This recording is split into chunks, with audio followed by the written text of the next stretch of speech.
learning outcomes.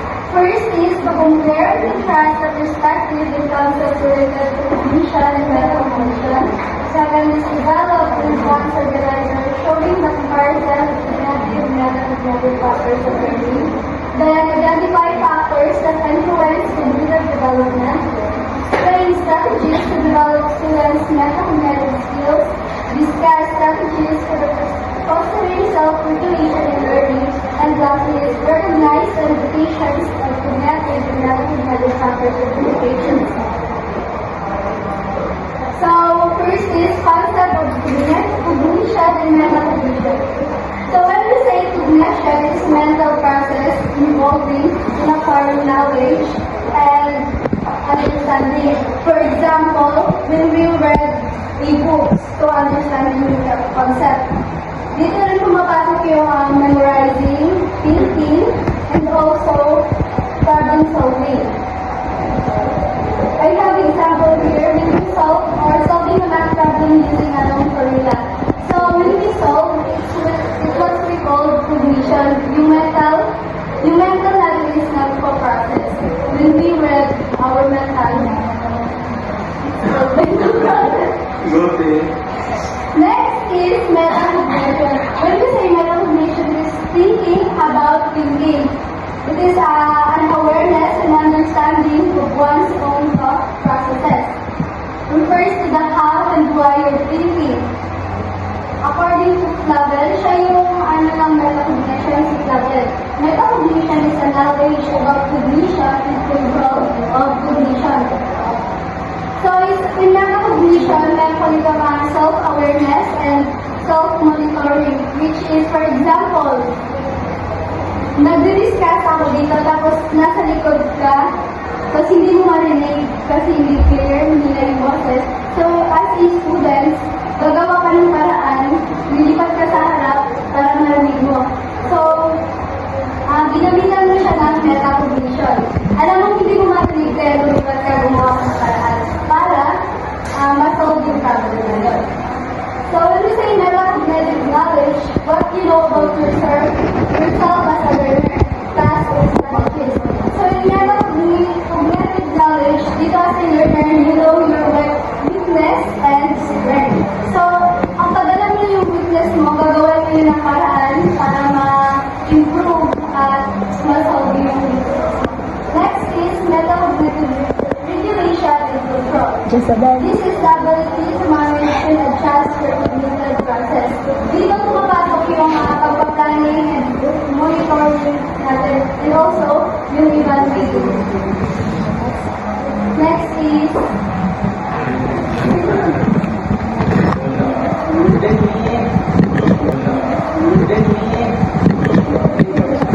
so the next one is factors affecting cognitive development. So the first factor is the biological factors.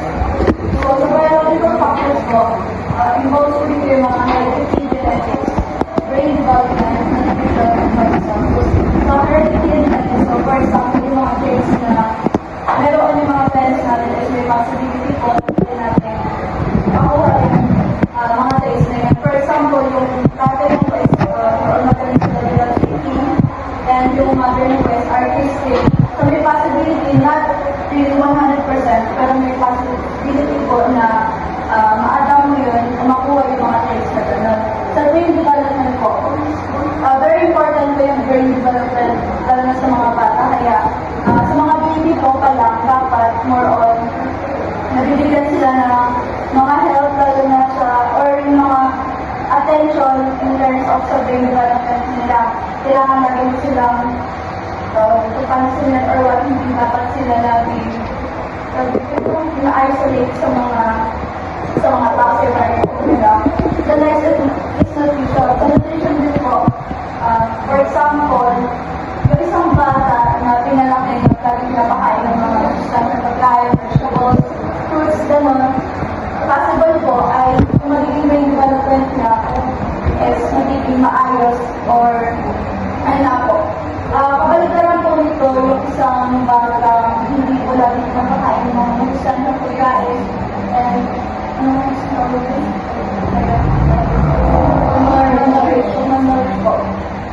nakaka-apekto din is environmental factors, home environment, access to books, educational choice, socio-economic status, and language exposure. So, home environment po. For example, isang bata, pinapalibutan ng full of books, mga paglabi, or any related activities na educational, at lagi po silang nagpo-provide mga ganun ng parents nila, may possibility po na mas magiging active yung bata in terms sa mga pagbabasa, mas magiging active sila sa mga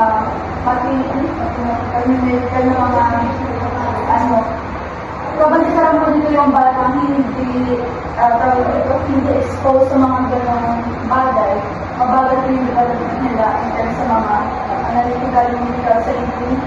The next is socio-economic status.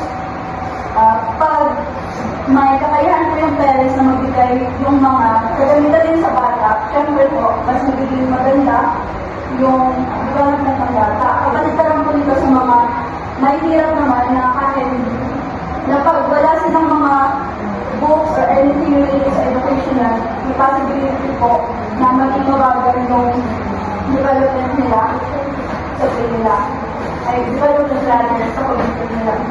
And the next is language exposure. So, pag ang bata po is exposed sa maraming language, kagaya po nasabi ko yung mag-pili ng bata is mas may possibility na mas matuto sila ng maraming language compared sa Asian at ganito kasi hindi na tayo masyadong, nahihirapan na tayo mag-learn ng mga languages. So, pag isang bata po na-expose sila sa isang community na may different kinds of languages, may possibility na makakadagdag din po ito sa kanilang brain or cognitive development.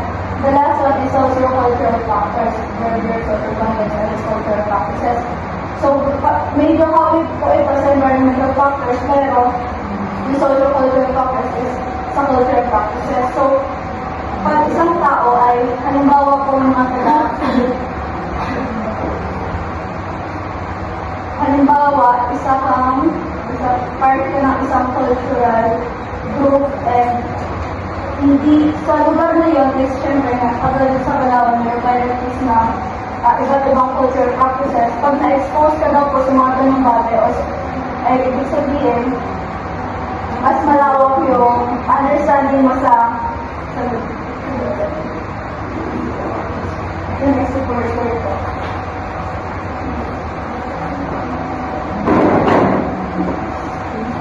Okay, now let's talk about the strategies used by teachers to help students develop their metacognitive skills. The first one, we have model metacognitive thinking. So, from the word model, the teacher shows us in how they think or how an expert thinks in solving a problem. Like, for example, in solving a math problem, the teacher shows us the proper way of solving the equations step by step for us to be able to understand it much better and for us to understand it much better. The second one, use of KWL charts or KW charts. KW stands for what I know, what I want to know, and what I want to learn. What I know usually tinatanong ko before the start of the lesson para malaman ng teacher if the student has the prior knowledge about the topic na i-discuss. The second one, what I want to know. Dito naman malalaman ng teacher if yung mga interested topics about study discussion, interested topics na mga student niya para mas effective yung way of how we're going to deliver it in the classroom.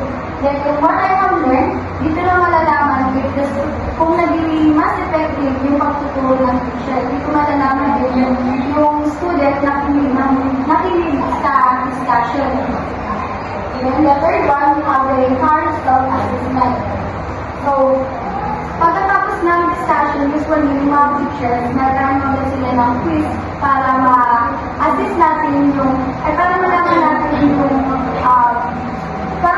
natin kung natuto ba talaga yung student natin sa discussion. Then,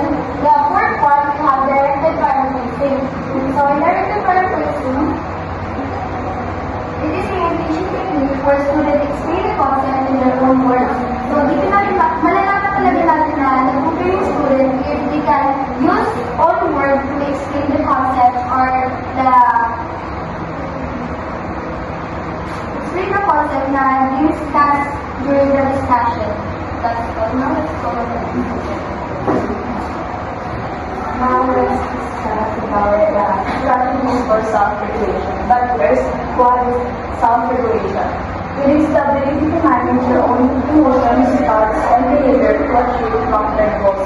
In academic context, it is the process by which students can monitor or manage their emotions, thoughts, and motivations.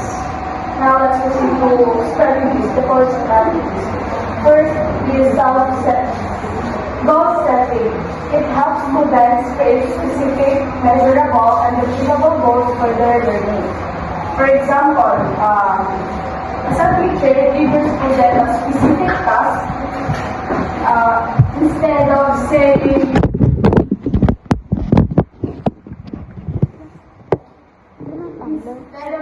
read a book tonight, you'll say read a book tonight, Jezebel. chapter 1 to 3. In that way, Jezebel. you'll surely read. Next is the planning. Encourage students to plan their Jezebel. tasks, outline strategies, and